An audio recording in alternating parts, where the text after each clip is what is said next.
अध्याय 3। हर चीज पर 80-20 नियम लागू करें। हमारे पास हमेशा पर्याप्त समय होता है यदि हम उसका सही उपयोग करें। Wolfgang von Goethe.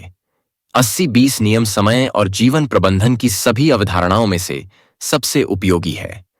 इसे इसके संस्थापक इतालवी अर्थशास्त्री विल्फ्रेडो पेरेटो के नाम पर पेरेटो सिद्धांत भी कहा जाता है, जिन्होंने 1995 में पहली बार इसके बारे में लिखा था। पेरेटो ने देखा कि उनके समाज में लोग स्वाभाविक रूप से दो भागों में विभाजित होते हैं, जिन्हें उन्होंने महत्वपूर्ण कुछ कहा, जो पैसे और प्रभाव के मामले में शीर्ष 20% थे, और तुच्छ बहुत से, जो निचले 80% थे। बाद में उन्होंने पाया कि वस्तुतः सभी आर्थिक गतिविधियां भी इस पेरेटो सिद्धांत के अधीन थीं। उदाहरण के लिए, यह नियम कहता है कि आपकी 20% गतिविधियां आपके 80% परिणामों के लिए जिम्मेदार होंगी।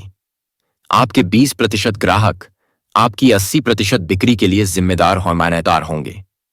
आपके 20% उत्पाद या सेवाएं आपके 80% परिणामों के लिए जिम्मेदार होंगे। 80% लाभ के लिए जिम्मेदार होंगी। आपके 20% कार्य आपके द्वारा किए जाने वाले कार्य के मूल्य के 80% के लिए जिम्मेदार होंगे, इत्यादि। इसका मतलब यह है कि यदि आपके पास करने के लिए 10 कार्यों की सूची है, तो उनमें से 2 कार्य अन्य 8 कार्यों के कुल मूल्य के बराबर या उससे अधिक होंगे। यहां एक दिलचस्प खोज है। इनमें से प्रत्येक कार्य को पूरा करने में समान समय लग सकता है, लेकिन 1 या 2 कार्य ऐसे हैं जो एक साथ पूरे नहीं हो सकते। इनमें से 2 कार्य अन्य कार्यों की तुलना में 5 या 10 गुना अधिक मूल्य का योगदान देंगे। अक्सर 10 कामों की सूची में से एक काम बाकी सभी 9 कामों से ज्यादा मूल्यवान हो सकता है।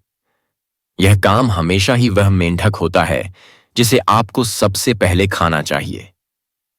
क्या आप अनुमान लगा सकते हैं कि औसत व्यक्ति किन कामों में सबसे ज्यादा टाल मटोल करता है? दुखद तथ्य यह है कि ज्यादातर लोग उन 10 या 20% कामों में टाल मटोल करते हैं जो सबसे ज्यादा मूल्यवान और महत्वपूर्ण हैं, यानी कुछ महत्वपूर्ण काम।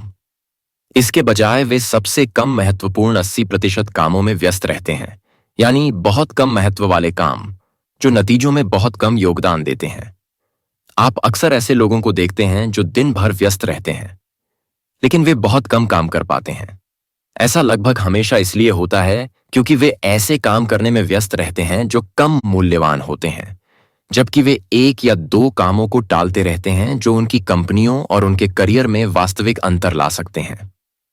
हर दिन आप जो सबसे मूल्यवान कार्य कर सकते हैं, वे अक्सर सबसे कठिन और सबसे जटिल होते हैं, लेकिन इन कार्यों को कुशलतापूर्वक पूरा करने के लिए भुगतान और पुरस्कार जबरदस्त हो सकते हैं। इस कारण से आपको निचले 80% में काम करने से सख्ती से मना कर देना चाहिए, जबकि आपके पास अभी भी शीर्ष 20% में किए जाने वाले कार्य बचे हैं। काम शुरू करने से पहले हमेशा अपने आप से पूछें, क्या यह कार्य मेरी गतिविधियों में शीर्ष 20% में है या निचले 80% में? नियम: छोटी छोटी बातों को पहले निपटाने के प्रलोभन का विरोध करें। याद रखें, आप जो भी बार बार करने का फैसला करते हैं, वह अंततः एक आदत बन जाती है जिसे छोड़ना मुश्किल होता है।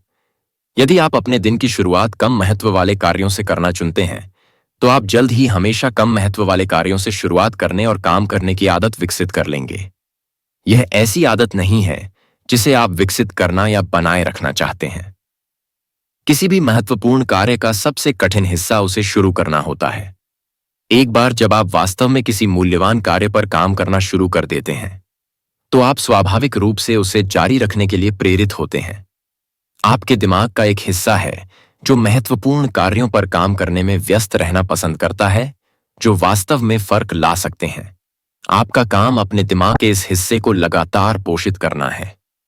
किसी महत्वपूर्ण कार्य को शुरू करने और उसे पूरा करने के बारे में सोचना ही आपको प्रेरित करता है और टालमटोल से उबरने में आपकी मदद करता है। सच तो यह है कि किसी महत्वपूर्ण कार्य को पूरा करने में लगने वाला समय अक्सर किसी महत्वहीन कार्य को पूरा करने में लगने वाले समय के बराबर ही होता है। अंतर यह है कि किसी मूल्यवान और महत्वपूर्ण कार्य को पूरा करने से आपको गर्व और संतुष्टि की जबरदस्त अनुभूति होती है। हालांकि जब आप कम महत्व वाले कार्य को उसी समय और ऊर्जा का उपयोग करके पूरा करते हैं, तो आपको बहुत कम या बिल्कुल भी संतुष्टि नहीं मिलती है। समय प्रबंधन वास्तव में जीवन प्रबंधन, व्यक्तिगत प्रबंधन है। यह वास्तव में घटनाओं के अनुक्रम पर नियंत्रण रखना है। समय प्रबंधन इस बात पर नियंत्रण है कि आप आगे क्या करते हैं, और आप हमेशा यह चुनने के लिए स्वतंत्र हैं कि आप आगे क्या करेंगे। आपके पास चुनने की क्षमता है कि आप कौन से कार्य करेंगे। महत्वपूर्ण और महत्वहीन आपके जीवन और कार्य में सफलता का मुख्य निर्धारक है। प्रभावी उत्पादक लोग अपने सामने आने वाले सबसे महत्वपूर्ण कार्य को शुरू करने के लिए खुद को अनुशासित करते हैं। वे खुद को उस मेंढक को खाने के लिए मजबूर करते हैं कि पह तिताया हुए किताकैस है, चाहे वह कुछ भी हो। नतीजतन वे औसत व्यक्ति की तुलना में बहुत अधिक काम पूरा करते हैं और परिणाम स्वरूप बहुत खुश होते हैं। यह आपके काम करने का तरीका भी होना चाहिए। उस मेंढक को खाओ। आज अपने जीवन में सभी प्रमुख लक्ष्यों, गतिविधियों, परियोजनाओं और जिम्मेदारियों की एक सूची बनाएं। उनमें से कौन से कार्य आपके 80% या 90% परिणामों का प्रतिनिधित्व करते हैं या कर सकते हैं। आज ही संकल्प लें कि आप अपना अधिक से अधिक समय उन क्षेत्रों में काम करने में लगाएंगे जो वास्तव में आपके जीवन और करियर में अंतर ला सकते हैं, तथा कम महत्व वाली गतिविधियों पर कम से कम समय लगाएंगे। और अगले चैप्टर में जाने से पहले हमारे चैनल को सब्सक्राइब करें और मुझे कमेंट करके बताएं कि ये ऑडियो बुक कैसी लगी। और अगर आपने कोई ऑडियो बुक सुनना है तो हमें कमेंट करके बताएं, हम उसे जरूर आपके लिए बनाएंगे।